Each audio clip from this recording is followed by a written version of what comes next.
احمدہ و نصلی علی رسول الکریم، اما بعد فاعوذ باللہ من الشیطان الرجیم، بسم اللہ الرحمن الرحیم۔ سامعین محترم، آج ہمارے دینی و تعلیمی تربیتی کورس کا چھٹا نشست ہے۔ اس میں ہم فرشتوں اور جنات کے متعلق اہم عقائد کے بارے میں گفتگو کریں گے۔ اس طرح وحی اور حدیث کے متعلق اہم عقائد کے متعلق ہم گفتگو کریں گے۔ سب سے پہلے فرشتوں کے متعلق ہم گفتگو کرتے ہیں۔ فرشتے اللہ تعالیٰ کے نورانی مخلوق ہیں جن کا تذکرہ قرآن اور احادیث میں آئی ہے۔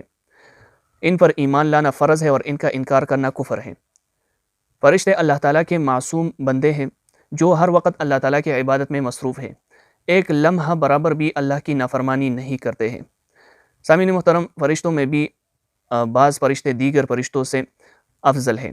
ان میں سے 4 فرشتے اللہ تعالیٰ کے ہاں بہت مقرب ہیں۔ سب سے پہلے حضرت جبرائیل علیہ السلام، یہ وہ فرشتہ ہے جو انبیاء علیہ السلام کے پاس وحی لاتے تھے۔ اس کے بعد حضرت میکائیل علیہ السلام، یہ وہ فرشتہ ہے جن کو اللہ رب العزت نے بارش برسانے اور لوگوں کو روزی رسانے کے لیے مقرر کیا ہے۔ اس کے بعد تیسرے نمبر پر حضرت عزرائیل علیہ السلام، یہ وہ فرشتہ ہے جو روح قبض کر لیتے ہیں۔ اس چوتھے نمبر پر حضرت اسرافیل علیہ السلام، یہ وہ فرشتہ ہے جو قیامت کے دن سور میں پھونکے گے۔ فرشتوں کی تعداد اللہ رب العزت کو معلوم ہے۔ سامعین محترم، جنات کے بارے میں بھی یہ جان لینا ضروری ہے کہ جنات بھی اللہ تعالیٰ کے ناری مخلوق ہے، یعنی اللہ رب العزت نے ان کو آگ سے پیدا کی ہے۔ قرآن اور حدیث میں اس کا تذکرہ بھی آیا ہے، اس پر ایمان لانا بھی ہے، اور جنات بھی اللہ تعالیٰ کے حکم کے پابند ہے۔ سامعین محترم، آسمانی کتابوں کے متعلق بھی جان لینا ضروری ہے کہ ان کے بارے میں ہمارے کیا عقائد ہونے چاہیے۔ اللہ رب کریم نے لوگوں کے ہدایت کے لیے اپنے انبیاء علیہ السلام و صلوات پر کئی بڑے اور چھوٹے کتابیں نازل فرمائی ہے۔ ان آسمانی کتابوں میں جو کتابیں بڑی ہیں وہ 4 ہیں۔ پہلے نمبر پر قرآن مجید، جو کہ ہمارے پیارے پیغمبر حضرت مصطفیٰ صلی اللہ علیہ وسلم پر نازل ہوئی ہے۔ دوسری نمبر پر زبور ہے جو حضرت داؤد علیہ السلام و صلوات پر نازل ہوئی ہے۔ تیسری نمبر پر تورات ہے جو حضرت موسیٰ علیہ السلام پر نازل ہوئی ہے، اور چوتھے نمبر پر انجیل ہے جو حضرت عیسیٰ علیہ السلام و صلوات پر نازل ہوئی ہے۔ یہ 4 بڑے کتب ہیں آسمانی جو کہ مشہور ہیں۔ سامعین محترم، ان کے متعلق یہ جان لینا ضروری ہے کہ قرآن کے علاوہ جتنے بھی آسمانی کتب ہیں ان میں لوگوں نے اپنی طرف سے تغییر اور تبدیلی کی ہے، تو اس کی وجہ سے یہ اپنے اصل حیت اور اصل شکل میں موجود نہیں ہے۔ تو ان کے متعلق ہمارا یہ عقیدہ ہونا چاہیے کہ اللہ کی طرف سے یہ جس صورت میں نازل ہوئی ہے ہم اس کو حق مانتے ہیں، اس پر ایمان لاتے ہیں، اور لوگوں نے ان میں جو تبدیلیاں کی ہے ہم ان کو نہیں مانتے ہیں، ہم ان سے بری ہے۔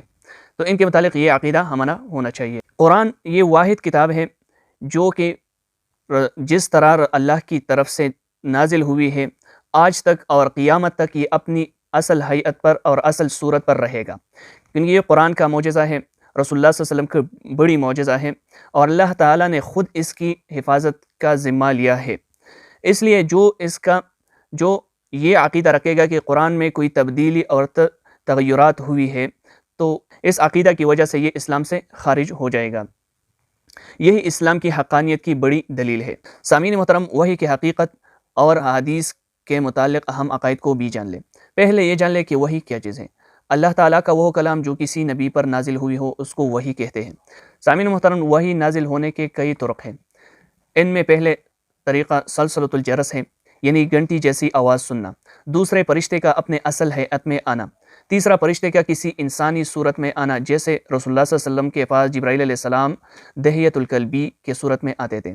چوتھا، وحی کا خواب میں ہونا، اور پانچواں، اللہ تعالیٰ کا براہ راست ہم کلام ہونا، اور چھٹا، وحی کا الہامی طور پر ہونا، یعنی دل میں کوئی بات اترنا۔ ان طرق میں قرآن مجید صرف ایک طریقہ پر نازل ہوئی ہے جو حضرت جبرائیل علیہ السلام کے واسطے پر، اور حدیث کا ان میں مختلف طرق پر نازل ہوئی ہے۔ سامعین محترم، وحی پھر 2 قسم پر ہے، ایک وحی مطلوع، دوسرا وحی غیر مطلوع۔ وحی مطلوع ان وحی کو کہتے ہیں جن کا تلاوت ہوتا ہو، جیسے قرآن مجید، ان کی تلاوت کی جاتی ہے تو یہ وحی مطلوع ہے، اور وحی غیر مطلوع احادیث مبارکہ، یہ وحی غیر مطلوع ہے۔ قرآن کریم کے علاوہ بھی اللہ تعالیٰ سے وحی نازل ہوئی ہے جو ہمارے ساتھ احادیث کی شکل میں محفوظ ہے۔ احادیث اور قرآن میں فرق یہ ہے کہ قرآن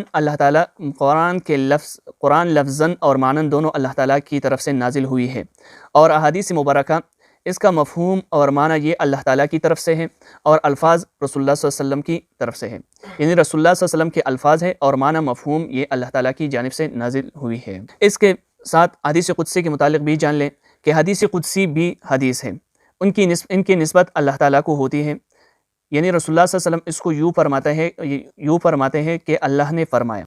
تو جس طرح قرآن ہمارے لیے حجت اور دلیل بنتا ہے، اس طرح حدیث مبارکہ بھی ہمارے لیے حجت اور دلیل بنتا ہے۔ جو بھی حدیث کو حجت اور دلیل نہیں مانتا وہ دائرہ اسلام سے خارج ہوتا ہے۔ تو سامعین محترم، ہمارے آج کے درس کا خلاصہ اس طرح ہوا، فرشتوں اور جنات کے بارے میں اہم عقائد، آسمانی کتب سے متعلق اہم عقائد، وحی اور احادیث مبارکہ کے متعلق اہم عقائد۔ اللہ رب العزت سے دعا گو ہوں کہ اللہ رب العزت ہمارے عقائد کو محفوظ فرمائے، اور اللہ ہمیں دین کی صحیح تشریح کرنے کی توفیق عطا فرمائے۔ وما علینا الا البلاغ المبین۔